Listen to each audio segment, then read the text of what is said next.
Cuando se calma el bullicio de la ciudad y se van apagando las luces de la casa, se enciende la luz del entendimiento. Desde este momento comienza Puerto de Libros, Librería Radiofónica, programa que contiene todos sus elementos tipo A. Puede ser escuchado por niños, niñas y adolescentes sin la supervisión de padres, madres o representantes. Comienza Puerto de Libros, Librería Radiofónica.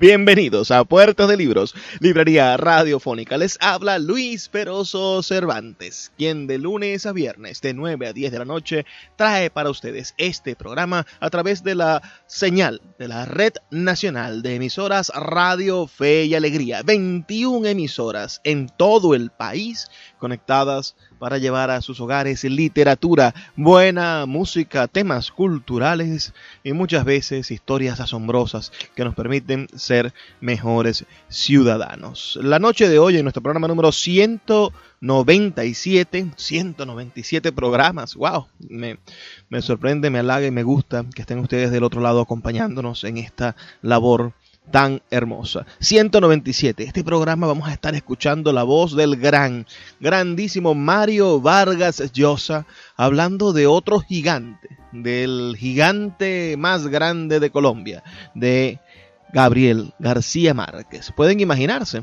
esos que alguna vez se pelearon, o aquellos que son los únicos premios Nobel de narrativa de nuestro cono sur, ¿no? De nuestra Suramérica, un peruano y un colombiano. Bueno, Mario Vargas Llosa, nuestro último testigo, nuestro último premio Nobel vivo, hablando de su amigo, de Gabriel García Márquez, cuando fueron amigos. Si les interesa este tema, pueden reportar su sintonía ya mismo. Díganos al 0424-672-3597, 0424-672-3597 o a nuestras redes sociales, @Librería Radio en Twitter y en Instagram. Antes de comenzar, escuchemos los mensajes que tienen para nosotros nuestros anunciantes, esas personas que hacen posible que Puerto de Libros, Librería Radiofónica, llegue a sus hogares todos los días, de lunes a viernes, de 9 a 10 de la noche, por la señal de la Red Nacional de Emisoras Radio Fe y Alegría. Sultana del Lago Editores es una empresa zuliana de servicios editoriales. Nuestro catálogo tiene más de 100 títulos de autores nacionales e internacionales. Además, somos la única editorial que presta servicios de impresión bajo demanda en Maracaibo. No necesitas invertir en grandes tirajes. Tus lectores pedirán tu libro, nosotros lo imprimiremos y tú obtendrás regalías. Por ello, también editamos internacionalmente en Amazon y Google Play Books. Conoce más en nuestra nueva página web www.sultanadelago.com o siguiéndonos en Instagram como @sultanadelago. Sin publicidad, tu marca o negocio está en desventaja frente a miles de emprendedores que sí hacen uso de los medios para dar a conocer sus productos. Puerto de Libros, Librería Radiofónica, te ofrece el mejor paquete publicitario para tu empresa. Un anuncio mid-roll en mitad de programa de 30 segundos, menciones en Twitter e Instagram, emisiones diarias en las 21 emisoras de la Red Nacional de Emisoras Radio Fe y Alegría, más la presencia en 25 plataformas de podcast a nivel mundial.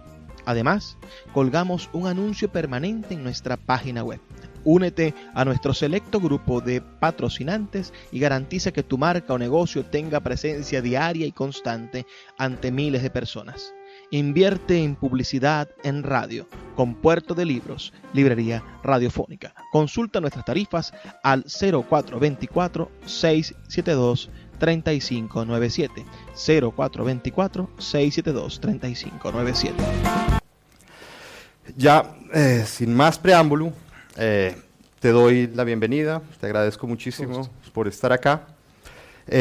Y quería, empezar preguntándote por la amistad, cómo se forjó la amistad con García Márquez. Entiendo que la primera vez que se vieron fue en el año 1967, en el aeropuerto de Caracas. tú ibas a recibir el premio Rómulo Gallegos por La Casa Verde. Él acababa de publicar 100 años de soledad. Y se conocen en ese instante preciso, en el aeropuerto. ¿Qué pasa? ¿Qué es lo que hace clic en ustedes? Bueno, en realidad hay una historia que comienza bastante antes. Yo descubrí a García Márquez como escritor unos años antes, en París. Yo trabajaba en la radio televisión francesa, tenía ahí distintas actividades, pero una de ellas era un programa de literatura, comentando sobre todo los libros que aparecían en Francia que podían tener un interés en América Latina. Y con este motivo algunas editoriales nos enviaban libros que pensaban que podían ser comentados en el programa.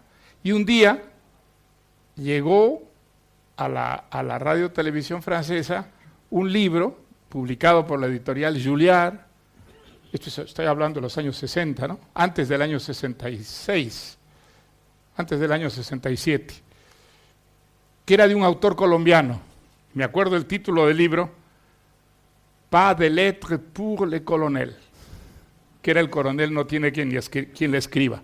Nunca había oído hablar yo de García Márquez, y fue el primer libro de García Márquez que leí, y no lo leí en español sino en francés. Me gustó mucho por su realismo tan estricto, por esta descripción tan precisa de este viejo coronel que sigue inasequible al desaliento, ¿no? Enviando cartas reclamando una jubilación que nunca le llegará. Y a mí me impresionó mucho saber que había un escritor que se llamaba García Márquez y que había ya publicado otros libros. Y yo traté, ya no recuerdo a través de quién, de conseguir libros de él y averiguar un poco más qué cosas había hecho. Y me parece que llegaron a mis manos a consecuencia de estas averiguaciones La hojarasca, y ya no recuerdo si llegó otro texto de él, pero de esa manera yo descubrí a García Márquez, descubrí que había un escritor. No fue el primer escritor latinoamericano que yo lo descubrí en francés. Recuerdo que cuando todavía no había partido a Europa, antes del año 58, yo estaba suscrito a una revista francesa, Le Temps Moderne, y allí apareció una novela de Alejo Carpentier en 2 o 3 números, que se llamaba Chasse à l'homme, que era el acoso de Alejo Carpentier. Y así descubrí que había un escritor cubano importante, original, pues que no había llegado hasta el Perú, y lo descubrí leyéndolo en francés. Ya no recuerdo cómo empezamos a escribirnos. Yo lo que sí recuerdo es que las primeras cartas que intercambiamos con García Márquez, yo ya no estaba en París y no estaba viviendo en Londres, lo que quería decir que esto debió ser a partir del año 67, 68. Alguien nos puso en contacto, yo no sé si fui yo el que le escribió primero o él me escribió a mí, pero tuvimos una correspondencia bastante intensa, en la que creo que nos fuimos haciendo amigos antes de vernos las caras. Fue una correspondencia en la que pues hablábamos de proyectos literarios, comentábamos las cosas que habíamos escrito y que habíamos leído uno del otro, y en un momento dado surgió un proyecto. El proyecto era escribir una novela a 4 manos sobre una guerra que hubo entre Perú y Colombia en la región del Amazonas. García Márquez tenía mucha más información que yo sobre la guerra. En sus cartas me contaba muchos detalles, seguramente muy exagerados para volverlos más divertidos y pintorescos. Y no sé cómo este proyecto sobre el que intercambiamos correspondencia durante un buen tiempo, en un momento dado se eclipsó. No sé si fue la idea de lo difícil que sería romper esa intimidad en la que uno escribe, exhibirla frente al otro, lo que hubiera pues, sido obligatorio si escribíamos esta novela a 4 manos, pero el hecho es que ese proyecto se eclipsó. De manera que cuando nos vimos las caras con García Márquez en el aeropuerto de Caracas el año 67, en realidad ya nos conocíamos y ya nos habíamos leído, pero la verdad es que el contacto fue inmediato, la simpatía recíproca, y creo que al salir de Caracas juntos para ir a Bogotá, ya éramos amigos y casi diría yo íntimos amigos.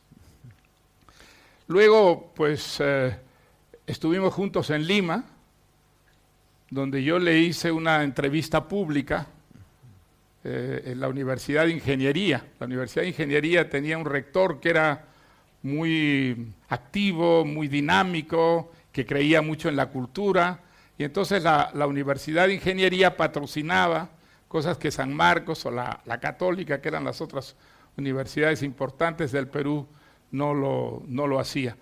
Y entre estas actividades pues estuvo un diálogo con García Márquez, uno de los pocos diálogos públicos que García Márquez hizo, porque, como seguramente ustedes saben, él era bastante huraño y muy reacio a enfrentarse a un público. Detestaba esas entrevistas públicas, porque había en él, en el fondo, una enorme timidez, una gran, digamos, reticencia a enfrentarse a un público, a hablar de una manera improvisada, todo lo contrario de lo que era en la intimidad, ¿no? Con poca gente, con cuantos amigos, con quienes se sentía en confianza. Era un hombre extraordinariamente locuaz, divertido, que hablaba con una enorme, digamos, desenvoltura, pero ante un público, o ante un micro, o ante un periodista, en cierta forma se inhibía y aparecía en él un tímido y un huraño, ¿no?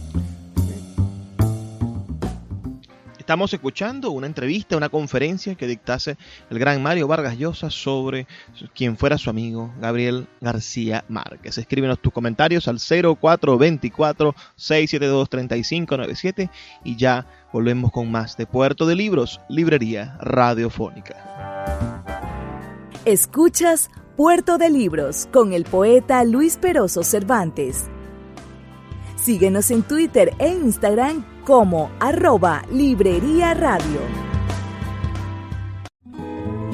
El poeta Luis Peroso Cervantes le acompaña en Puerto de Libros, Librería Radiofónica, por Radio Fe y Alegría, con todas las voces. Hay muchas similitudes entre la biografía de García Márquez y tu biografía. Por ejemplo, ambos fueron criados por la familia, de los abuelos maternos. Uh-huh. Ambos tuvieron una relación conflictiva con el padre. Ambos estuvieron en colegios internos. Ambos empezaron a trabajar como periodistas muy jóvenes. Estas coincidencias ayudaron a que se forjara esta amistad, o qué pasó cuando empezaron a ver que había tantas similitudes en las biografías. Yo creo que había unas similitudes más importantes que sí, digamos, contribuyeron mucho a esa cercanía entre los dos, y fueron las lecturas. Los dos éramos grandes admiradores de Faulkner. Me acuerdo que en esa correspondencia que intercambiamos, pues hablábamos mucho de Faulkner, hablábamos mucho de la enorme impresión que nos había hecho leerlo, la manera como nos había educado la lectura de Faulkner, cómo nos había puesto en contacto con lo que era la técnica moderna, ¿no? La manera de contar más moderna, sin respetar la cronología, cambiando los puntos de vista. Creo que el común denominador, digamos, mayor entre nosotros fueron esas lecturas. Él había tenido una enorme influencia de Virginia Woolf, por ejemplo, hablaba muchísimo de Virginia Woolf. Yo había tenido una gran influencia de Sartre, al que yo creo que García Márquez ni siquiera había leído. No tenía mayor interés por lo que para mí había sido muy importante en mi formación, los existencialistas franceses, ¿no? Camus creo que sí, pero él había leído más bien literatura anglosajona muchísimo, literatura inglesa, y creo que, digamos, al mismo tiempo los dos estábamos descubriendo, como otros escritores latinoamericanos, que éramos latinoamericanos, que más que colombiano él, más que peruano yo, pertenecíamos a una patria común de la que hasta entonces habíamos conocido poco, con la que nos habíamos identificado apenas. No sé si García Márquez podría decir lo mismo que yo descubrí América Latina y descubrí que era latinoamericano y descubrí la literatura latinoamericana en Francia. Cuando yo descubrí que no sería nunca un escritor francés, descubrí que era un escritor latinoamericano, aunque hasta entonces no lo sabía. La razón era muy sencilla, supongo que la padeció García Márquez igual que yo. En nuestros países, en América Latina, la comunicación en los años 50, 60 era mínima. Nosotros en el Perú no sabíamos qué ocurría en la literatura ecuatoriana, colombiana, chilena, y me imagino que un escritor colombiano pues no sabía lo que ocurría en Venezuela ni en el Perú. Las excepciones eran México, Argentina, porque como había ahí un movimiento editorial, sí, nos llegaban libros de Argentina y de México, pero la conciencia que existe hoy en día de América Latina como una unidad cultural, prácticamente cuando yo era joven no existía. Por lo menos en el Perú no existía, los escritores peruanos no se sentían latinoamericanos, se sentían peruanos y tenían referencias culturales con Estados Unidos, con Inglaterra, con Francia, con Italia, mucho más que con los países latinoamericanos. Eso comenzó a cambiar muchísimo a partir, yo creo que, bueno, de la Revolución Cubana, que es el hecho, digamos, central que despierta la curiosidad del mundo por América Latina y sobre todo de Europa, y al mismo tiempo esa curiosidad hace que se descubra que había en América Latina una literatura interesante, novedosa, representada por escritores de distintos países, y eso tuvo una enorme, digamos, repercusión en nosotros mismos, en escritores latinoamericanos, y creo que ese fue otro de los temas que nos acercó muchísimo a García Márquez y a mí. Ya me había ocurrido en París con Cortázar, a quien yo había conocido unos años antes. Cortázar vivía en París muchísimos años, y yo creo que no se sentía un latinoamericano hasta esa época. Empezó a sentirse latinoamericano cuando Europa descubría a la literatura latinoamericana, y fue una sensación muy estimulante, fue una sensación muy enriquecedora que nos acercó mucho a los escritores latinoamericanos.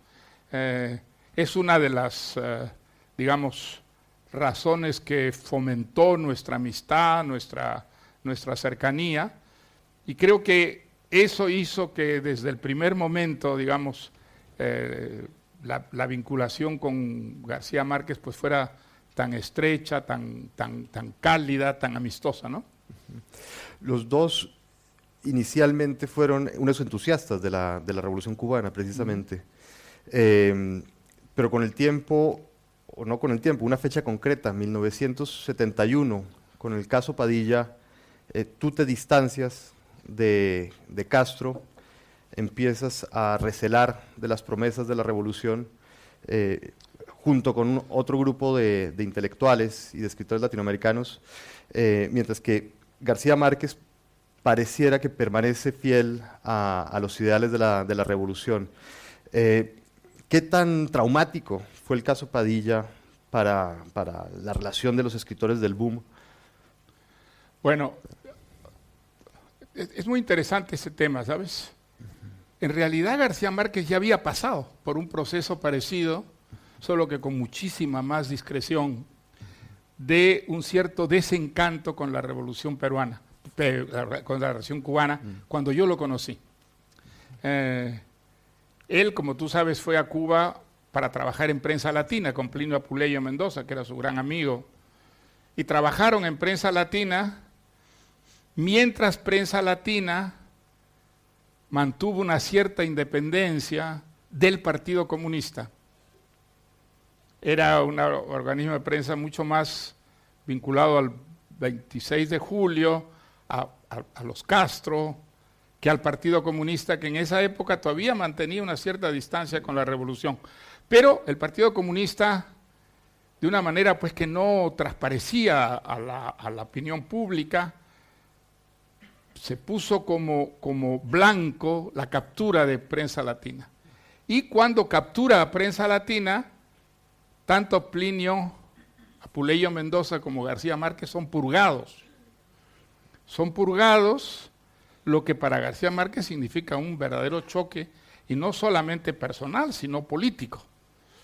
Ahora, él guardó una enorme discreción sobre este asunto, pero cuando yo lo conocí, yo era un entusiasta de la Revolución Cubana y él era muy poco entusiasta de la Revolución Cubana. Incluso adoptaba una posición un poco burlona, como diciendo, muchachito, espérate, ya verás, ya verás. Me acuerdo mucho. Ahora, ¿qué pasó después cuando el caso Padilla? Esta era la actitud que él tenía, digamos, no pública, pero en privado era una actitud que estaba muy marcada por la experiencia de haber sido purgado cuando trabajaba en Prensa Latina. Cuando ocurre el caso Padilla, él no estaba ya en Barcelona, había salido, no sé si era un viaje temporal o era ya definitivo su partida de Barcelona, eso no recuerdo. Pero sí recuerdo que cuando detienen a Padilla y cuando Padilla va preso y hay las acusaciones contra él de que es agente de la CIA, pues nosotros en Barcelona tuvimos una reunión en mi casa con Juan Goytisolo, con Luis Goytisolo, con José María Castellé y con Hans Magnus Enzensberger, un escritor alemán que iba con bastante frecuencia a Barcelona para hacer una carta de protesta por la captura de Padilla. Y yo me acuerdo que esa carta, que firmaron muchos intelectuales, Plinio Apuleyo Mendoza dijo, hay que poner el nombre de García Márquez. Entonces le dijimos, no, pero eso hay que consultarlo. No podía consultarle porque no sé dónde estaba en ese momento García Márquez y viajando. Y entonces él decidió poner la firma de García Márquez. Por lo que yo supe, García Márquez protestó enérgicamente, le escribió a Plinio Apuleyo, yo ya no tuve contacto con él, y la segunda protesta que nosotros hicimos, luego de que salió el propio Padilla de los calabozos, acusarse de ser agente de la CIA, en fin, y acusarnos a todos los que lo habíamos defendido de ser agentes de la CIA también, una cosa completamente disparatada, nosotros hicimos una segunda carta que García Márquez ya no quiso firmar. Entonces él no quiso firmar y a partir de entonces la postura de García Márquez cambió totalmente contra Cuba. Se acercó mucho a Cuba, empezó a ir a Cuba, que no había ido desde la época en que él fue, como digo, purgado de Prensa Latina, y empezó a manifestarse públicamente a favor de la Revolución Cubana, a aparecer fotografiado con Fidel Castro y bueno, digamos, a mantener esa relación que estuvo hasta el final, que era de una gran cercanía a la Revolución Cubana. ¿Qué pasó exactamente? Yo no lo sé, yo no tuve ya nunca una conversación con él después del caso Padilla. ¿Qué lo convenció? La tesis de Plinio Apuleyo es esa. La tesis de Plinio Apuleyo es que, aunque García Márquez sabía que muchas cosas andaban mal en Cuba, él tenía la idea de que América Latina debería tener un futuro socialista y que de todas maneras, aun cuando muchas cosas no funcionaran en Cuba como debía ser, Cuba era una especie de ariete que estaba rompiendo el inmovilismo histórico de América Latina y que estar con la Revolución Cubana era estar a favor del futuro socialista para América Latina. Es la interpretación que da. Yo soy menos, digamos, optimista respecto a... Yo creo que García Márquez tenía un sentido muy práctico de la vida, que descubrió en ese momento fronterizo, que digamos, era mucho mejor para un escritor estar con Cuba que estar contra Cuba. Se libraba del baño de mugre, por ejemplo, que recibimos todos los que optamos una postura crítica. Si estabas con Cuba, digamos, tú podías hacer lo que quisieras, jamás ibas a ser atacado por el enemigo verdaderamente peligroso para un escritor, que no es la derecha, sino siempre la izquierda. Es la izquierda la que tiene el gran control de la vida cultural en todas partes del mundo, y entonces, de alguna manera, enemistarse con Cuba, criticar a Cuba, era echarse encima un enemigo muy poderoso, y además exponerse a tener que estar en cada caso, en cada situación, tratando de explicarse y justificarse, demostrando que no eras un agente de la CIA, que ni siquiera eras un reaccionario o un proimperialista, es decir, tener la vida mucho más difícil. Mi impresión es que de alguna manera la amistad con Cuba, la amistad con Fidel Castro, a él lo vacunó en cierta forma contra todas esas molestias que podían ser muy largas, muy pesadas, como, digamos, fueron las que tuvimos que enfrentar quienes a partir de entonces empezamos a criticar muy directamente y además muy, muy severamente a la Revolución Cubana, ¿no? Síguenos en @Librería Radio. El poeta Luis Peroso Cervantes le acompaña en Puerto de Libros, Librería Radiofónica, por Radio Fe y Alegría, con todas las voces. No mucho antes de la Revolución, García Márquez había hecho un viaje por los países socialistas, había publicado unos reportajes en donde es difícil saber... Muchos años antes. Muchos ¿no? años, sí, 10 años antes, es verdad. Pero es difícil saber en ese momento si está a favor o si está en contra. Su posición es más bien ambigua. Sí. No se decanta por... Él estaba muy, digamos, él estaba muy decepcionado del socialismo real, muy exacto, decepcionado. Sí. Eso se traslucía en sus conversaciones. Ahora, era un momento, por eso digo que él había pasado por todo eso antes que los demás, ¿no? Ese viaje él lo recordaba muy bien, y entonces, yo me acuerdo, nosotros hicimos un viaje a Berlín, a una invitación, y entonces él recordaba episodios de su viaje por los países socialistas, y hablaba desde el escepticismo más profundo, o sea, no era para nada alguien al que le hubieran metido el dedo a la boca, ni muchísimo menos. Al mismo tiempo era muy prudente, digamos, nosotros estábamos muy entusiasmados, queríamos, digamos, que todo aquello funcionara mucho mejor de lo que en realidad funcionaba, y él miraba eso con mucha ironía y con mucha distancia. Nunca le vi un entusiasmo a García Márquez por la Revolución Cubana en los años de Barcelona. Digamos, él no atacaba la Revolución Cubana, pero, digamos, había vivido una experiencia que de alguna manera lo había cargado de desencanto y de escepticismo. ¿Qué pasó exactamente luego del caso Padilla? Pues bueno, digamos, ya te digo que hay dos interpretaciones muy distintas, y bueno, será la posteridad la que diga cuál es la más válida, ¿no? ¿Cuál dirías que era la ideología de García Márquez? ¿Tú dirías que era un socialista o dirías que era un antiimperialista? Mira, él había tenido una formación de hombre de izquierda, como es lógico, ¿no es cierto? En América Latina era imposible no ser un joven de izquierda si tú eras un intelectual, si tú eras un escritor, si tú tenías una vocación literaria. ¿Cómo podía ser de derecha cuando esos países, por culpa de la derecha, se habían quedado atrasados, habían tenido dictaduras terribles, eran países donde el analfabetismo pues tenía unos porcentajes verdaderamente horrorosos, donde además las desigualdades sociales eran tan gigantescas, ¿no es verdad? Entonces era imposible no sentir que la izquierda era lo que podía corregir todo eso. Y por otra parte, digamos, la izquierda latinoamericana era una izquierda un poco residual, era una izquierda porque era una izquierda, hay que recordar que son los años del estalinismo crudo y duro, ¿no? Entonces,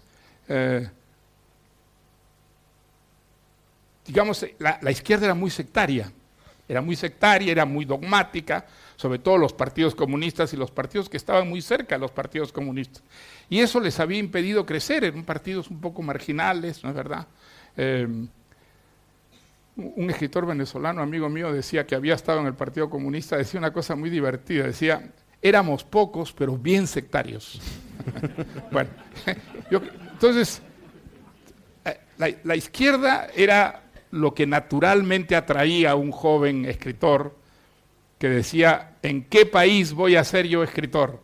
Un país donde hay muy pocos lectores, porque hay enormes sectores del país o que no leen o que no están en condiciones de comprar libros, y entonces esto tiene que cambiar. ¿Cómo me puedo identificar yo con el statu quo, con el establishment en países así? Entonces él había tenido una formación de izquierda y vivió sin ninguna duda el enorme entusiasmo que representó el triunfo de la Revolución Cubana. Eso fue algo absolutamente extraordinario. Yo creo que ocurrió en el mundo entero, pero sobre todo en América Latina. El triunfo de una revolución que además había seguido todo este proceso heroico de los barbudos luchando en la Sierra Maestra contra un ejército, un movimiento que además no era un movimiento identificado con el Partido Comunista, era un movimiento que parecía mucho más socialista, liberal que comunista.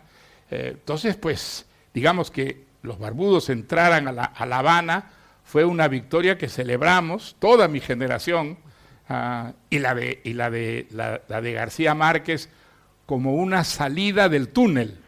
Por fin parecía que América Latina, digamos, había encontrado una fórmula que iba a hacer posible un socialismo no sectario, no dogmático, y esto, los primeros tiempos de la revolución, Fidel lo alentaba muchísimo en sus discursos, diciendo que él no era comunista, había convertido los cuarteles en escuelas, había una movilización para acabar con el analfabetismo, con las brigadas de alfabetización. Entonces todo eso provocó un enorme entusiasmo, y García Márquez con Plinio Apuleyo se van a trabajar a Cuba inmediatamente identificados con la revolución. Pero digamos, una cosa es el mito y otra cosa es la realidad, y ellos viven desde adentro un proceso que era completamente, digamos, invisible para el público no cubano, quien no estaba realmente metido allí, y viven la experiencia de ser purgados. Plinio, digamos, lo dice más claramente, muestra claramente su desencanto.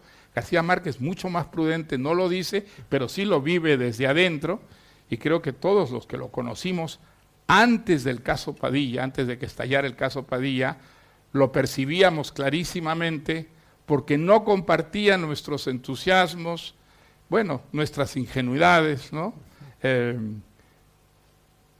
Respecto a lo que era la verdadera revolución y el mito de la revolución que nosotros queríamos que se identificara con la realidad, ¿no? En los años previos al caso Padilla estuviste muy metido con la obra de García Márquez, porque estabas preparando la tesis doctoral con la que te recibiste como doctor y cuyo diploma recibiste justamente el año pasado en el curso de verano, 31 años después, en el marco del curso que organizamos sobre Borges. Bueno, a mí me deslumbró 100 años de soledad. Me habían gustado mucho las obras de García Márquez antes de 100 años de soledad, pero leer 100 años de soledad para mí fue una experiencia deslumbrante. Me pareció realmente una novela magnífica, extraordinaria. Inmediatamente de leerla escribí un artículo, recuerdo, que se llamaba El Amadís en América. Yo en ese tiempo era un entusiasta de las novelas de caballerías y me parecía que por fin América Latina había tenido su gran novela de caballerías, donde el elemento imaginario pues prevalecía sin que desapareciera el sustrato real, ¿no? Histórico, social, que había esa mezcla insólita, realmente extraordinaria. Y creo que, digamos, esta impresión mía fue una impresión compartida por un público muy, muy grande, ¿no? Realmente 100 años de soledad, entre otras, digamos, características, tenía la de ser, que tienen pocas obras maestras, la capacidad de ser un libro lleno de atractivos para un lector refinado, culto y exigente, o para un lector absolutamente elemental, que solo sigue la anécdota, que no se interesa ni en la lengua, ni en la estructura de una historia. Es un caso muy raro de un libro que puede ser leído, digamos, por tan distintos lectores con alimentos que son enormemente satisfactorios, placenteros para cada uno de ellos. Entonces, yo no solamente, digamos, empecé a escribir notas sobre la obra de García Márquez, sino a enseñar García Márquez. Yo me acuerdo que el primer curso que di fue en Puerto Rico, donde estuve un semestre, y fue para mí, digamos, una experiencia muy estimulante, muy rica, leer la obra de García Márquez y tener que hacer el esfuerzo de racionalizarla para poder explicársela a unos estudiantes que además habían leído la obra de García Márquez con el mismo entusiasmo que yo. Fue una experiencia muy bonita en la que yo avancé muchísimo el trabajo sin pensar en ese momento para nada que iba a resultar en un libro sobre él. Y luego volví a hacer el curso sobre García Márquez en Inglaterra y finalmente en Barcelona. El primer año que me fui a vivir a Barcelona di todavía un curso sobre él. Y de esta manera fue surgiendo, sin habérmelo propuesto, con las notas que tomé para todos estos cursos que di sobre él, lo que fue el material con el que hice la tesis, que luego se convirtió en el libro que se titula La historia de un deicidio, ¿no? Que al día de hoy, con el permiso de Gerald, es uno de los libros más ambiciosos y instructivos para penetrar en el mundo de García Márquez. Y te quería preguntar algo, porque me muero de curiosidad. Nadie ha sabido decirme si García Márquez leyó ese libro. Sí, lo leyó. ¿Y qué te dijo? Lo leyó en un viaje que hizo a Londres. Y me dijo que tenía todo el libro lleno de anotaciones y que me iba a dar el libro en un momento dado. Ese momento nunca llegó y nunca vi yo esas anotaciones, si es que de verdad las llegó a hacer, pero sé que lo leyó. Bueno, los datos biográficos del libro, yo tengo una anécdota curiosa con ese libro. Los datos biográficos me los dio él y yo le creí. Pero recuerdo que en un viaje a Europa en barco yo paré. ¿En dónde fue? ¿En qué puerto colombiano? Para un Buenaventura puede ser, puede haber sido. Y ahí estaba toda la familia de García Márquez en el puerto, entre ellos el padre de García Márquez, al que yo no había conocido. Y entonces, pues nada, estuve conversando con ellos el tiempo de la escala, y recuerdo que el padre en un momento dado me dijo: oiga, ¿y usted por qué le cambió la edad a Gabito? Y le digo, yo no le he cambiado la edad, yo he puesto la edad. Me dijo, usted le ha quitado un año. Le dije, pero si él me ha dado esa fecha, yo le he creído. Me dijo, no, él nació un año antes. Y entonces, cuando yo llegué a Barcelona, le digo, Gabo, oye, tu padre me ha recriminado porque dice que yo te cambié la edad. Y se puso muy incómodo García Márquez. Tanto que yo cambié el tema. Dije, no, si no quiere que toquemos ese tema, pues no lo tocamos, ¿no? Pero siempre me quedó dando vueltas en la cabeza por qué el padre me jaló las orejas diciendo que le había cambiado la edad. Digo, no podía ser coquetería de García Márquez quitarse un año, ¿no? Entonces, había ahí un elemento curioso, pero tengo que decir que ese libro lo escribí con mucho placer. Fue realmente un placer tratar de reconstruir todo el quehacer, digamos, de García Márquez para elaborar una obra tan compleja como es la suya. Escuchas Puerto de Libros con el poeta Luis Peroso Cervantes. Síguenos en Twitter e Instagram como @Librería Radio. El poeta Luis Peroso Cervantes le acompaña en Puerto de Libros, Librería Radiofónica, por Radio Fe y Alegría, con todas las voces.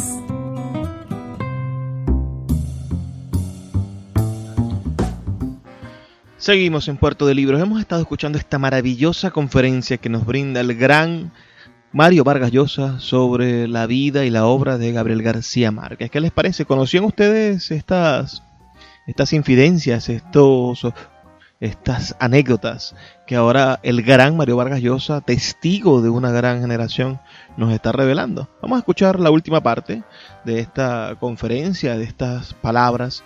Espero que sean de su agrado. Recuerden dejarme sus comentarios al 0424 672 3597, 0424 672 3597, o a nuestras redes sociales, @Librería Radio en Twitter y en Instagram. Era una experiencia muy fascinante porque cuando uno hablaba con García Márquez, él era enormemente divertido, contaba anécdotas siempre fascinantes, porque además las contaba maravillosamente bien, pero García Márquez no era un intelectual. García Márquez funcionaba mucho más como un artista, como un poeta, que como un intelectual, es decir, alguien que reelabora conceptualmente aquello que hace y está en condiciones de explicarlo.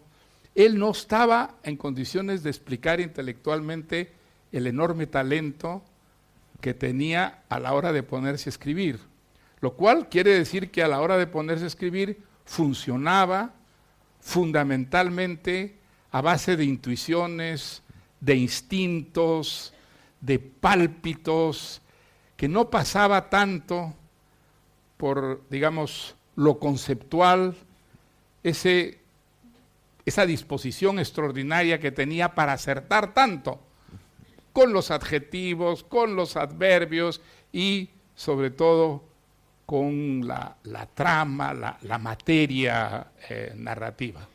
Cuando uno, digamos, estudia la obra de García Márquez, se da cuenta de una complejidad extraordinaria, de una complejidad intelectual extraordinaria, y yo tenía la sensación en esos años que fuimos tan amigos, de que él no era consciente muchas veces de las cosas mágicas, milagrosas que hacía a la hora de componer sus historias, a la hora de fantasear sus historias. Quizá por eso le molestaba tanto a García Márquez el intelectual.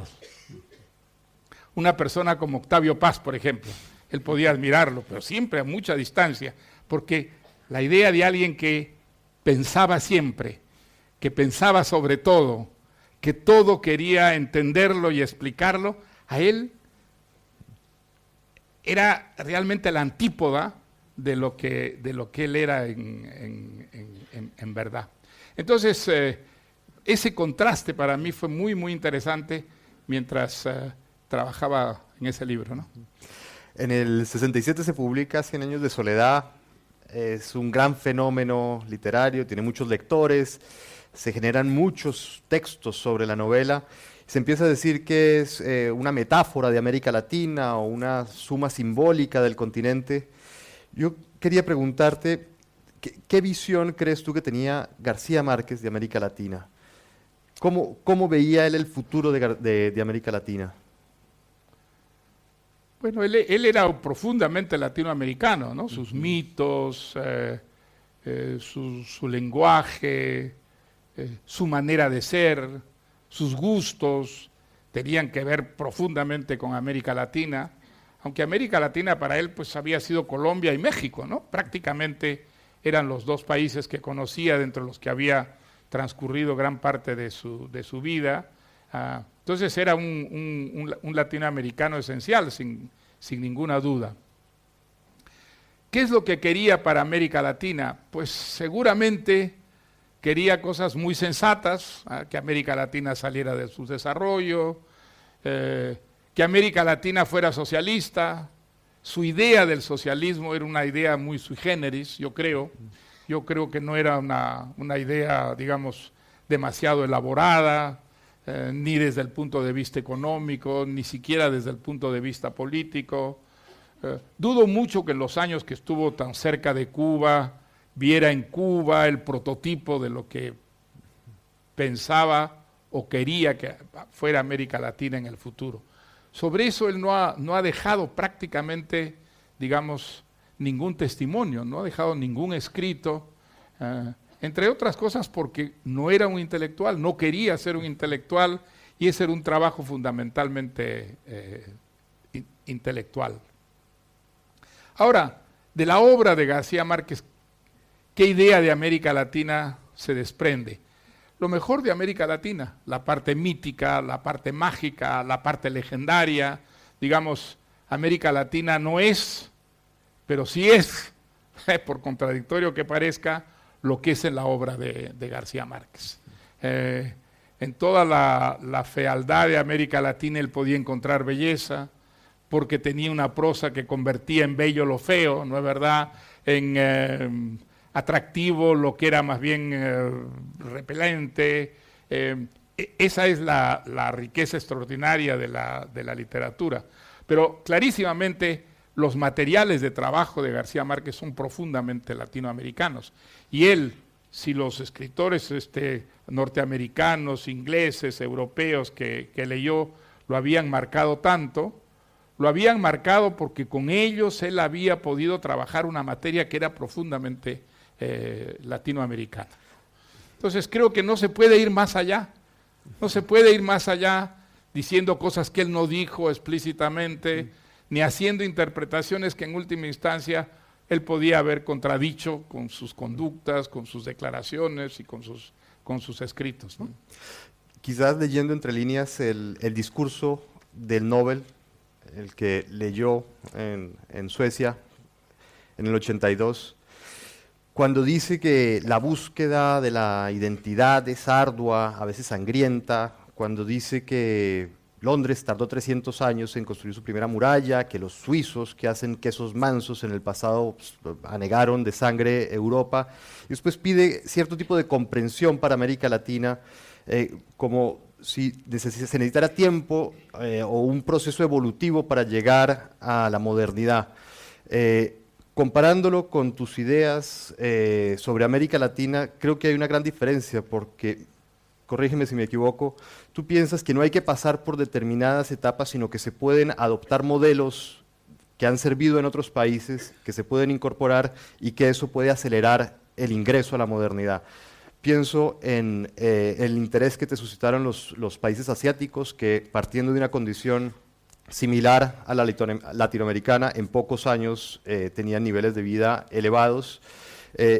Y me pregunto yo si finalmente esas dos nociones de América Latina, una que pide paciencia y que se deben pasar todavía por unas etapas, por un medioevo, como dice el Bolívar del General en su laberinto, déjennos vivir, déjennos en paz en nuestra Edad Media, y otra visión que dice podemos acelerar el tránsito a la modernidad adoptando modelos que ya funcionan en otros países.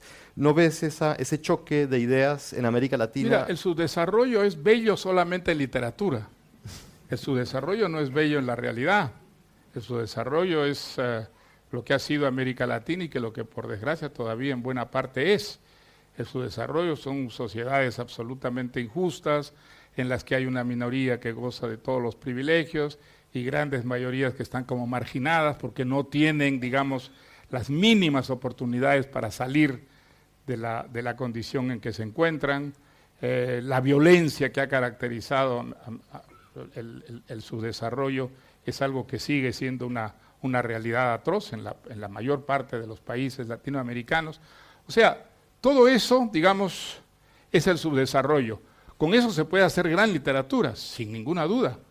Con eso han hecho gran literatura García Márquez, ha hecho gran literatura Rulfo, han hecho gran literatura muchos escritores latinoamericanos, ha hecho Carpentier, digamos. La gran literatura se alimenta mucho más de la mugre que de la belleza de la realidad, sin ninguna duda, ¿no? Dostoyevsky, Kafka, bueno, en fin.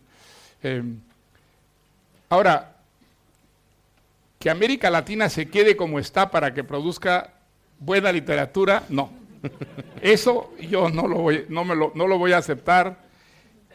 Y por otra parte, América Latina no es distinta del resto del mundo que ha pasado por el subdesarrollo, que ha tenido, digamos, ese subdesarrollo que podía inspirar obras de una extraordinaria riqueza literaria, poética, novelesca, pero es importantísimo que la realidad que representa América Latina se corrija, se modernice, y nosotros tenemos la suerte de vivir en una época en que los países que antes estaban obligados a pasar por muchas etapas para alcanzar la modernidad, la civilización, la prosperidad, hoy día se pueden saltar. Hoy día un país puede muy rápidamente quemar etapas y avanzar y alcanzar la modernidad, y además tenemos las experiencias históricas suficientes para saber cuál es el buen camino y cuál es el mal camino, ¿no es verdad? De tal manera que si nosotros queremos ser prósperos, no podemos seguir el modelo de la Unión Soviética, no podemos seguir el modelo de China popular, no podemos seguir el modelo de Cuba, no podemos seguir el modelo, por favor, de Venezuela, ¿no es verdad? ¿Cuál es el modelo que podemos seguir? Pues el modelo de los países que son países modernos, que son países prósperos, donde las desigualdades se han reducido a un límite humano, a unas diferencias humanas. Eso hoy día es perfectamente posible y afortunadamente es lo que está ocurriendo en América Latina. Por eso, digamos, yo creo que hoy día en América Latina hay más razones para el optimismo que para el pesimismo.